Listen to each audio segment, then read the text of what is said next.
terasa sekali sejak 2 tahun terakhir ini emas tuh makin langka. Salah Ya. satunya adalah kencengnya negara-negara di luar Amerika dan China, seperti India, seperti Singapura, confirm sekali, bahkan Vatikan mengumpulkan cadangan emas mereka di bank-bank mereka, sehingga mereka mencari itu di pasaran saat ini. Jadi nggak mengherankan kalau harga itu akan tembus ke level tertinggi. Saya menduga malah bisa ke 2.500 ini. 2.500 tuh kapan tuh Pak? Karena kan kalau dilihat kan sekarang ini adalah rekor tertinggi sepanjang masa. Dan kalau seandainya dikatakan emas itu langka nih, kalau bicara soal langka ya bisa-bisa harga tawarnya akan makin tinggi. Nah, bagi teman-teman yang memang sudah investasi emas ini, waktunya realisasi saat ini ataukah sebenarnya menunggu aja nanti? Apalagi Pak Mardigu bilang 2.500 loh, berarti potensinya masih cukup besar sekali nih ke sana. Seperti apa Pak Mardigu? Saya melihatnya jauh lebih panjang daripada sekedar jual beli yang turun naiknya harga. Jadi kita pernah menghitung di dunia ekonomi modern saat ini, dolar sejak tahun 1971, tepatnya 15 Agustus 1971, pemerintah Amerika itu melepas jaminan emasnya di dalam dolar memprinting money-nya. Jadi sejak saat itu dolar pergi sendiri. Dan kalau saat ini cetak dolar tadi di-compare dengan emas, maka kita ini kaum ekonom tradisional akan memperkirakan harga emas harusnya malah 20.000, alias 10 kali lipat dari harga sekarang.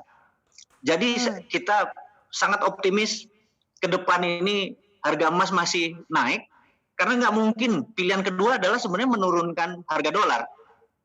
Atau kami menyebutnya kalau dalam currency warfare, ini adalah dolar reset value.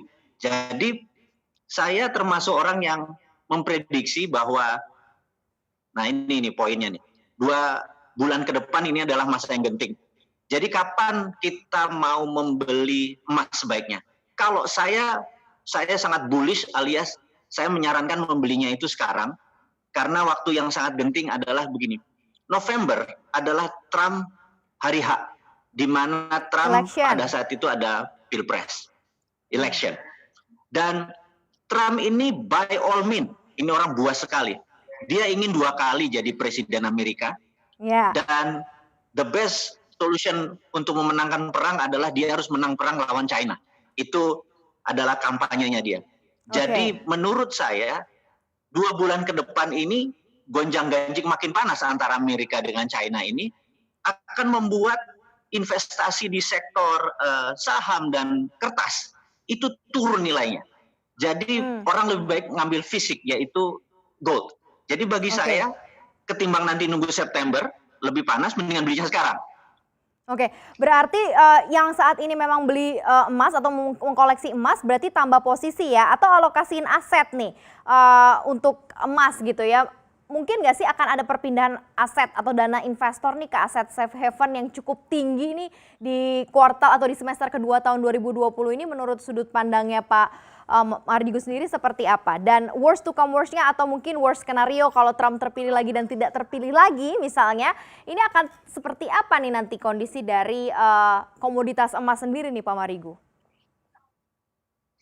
Pertanyaannya menarik sekali. Jadi kalau ditanya kemana ke depan emas ini, bagi kita yang saat ini tahu apa itu perang. Jadi mungkin kita tahu bahwa teman-teman milenial saat ini, generasi milenial yang usianya 40 tahun ke bawah saat ini mungkin 60% populasi di Indonesia, yang namanya wartime itu kurang begitu memahami. Saya cuma mau mereview sebentar wartime, di mana perang yang ada terjadi di dunia adalah Perang Dunia Pertama, Perang Dunia Kedua, kemudian Cold War, Perang Dingin, kemudian Perang Vietnam, kemudian Perang Energi di Timur Tengah yang sampai sekarang masih berlangsung. Itu adalah wartime di wilayah-wilayah tertentu. Tetapi perang antara Amerika sama China, ini perangnya lebih besar daripada perang regional atau perang wilayah. Jadi menurut perkiraan saya, emas saat ini menjadi safe haven, bukan currency ya, safe haven metal atau benda berharga yang kalau perang fisik itu terjadi, yang dimana kita berkali-kali mengingatkan, the end of trade war is the beginning of military war. Di ujung daripada perang dagang adalah perang militer. Di saat perang, bagi saya secara pribadi, karena saya bermain lama di dunia precious metal ini yang namanya gold, lebih baik 20% portfolio kita ditaruh di gold saat ini.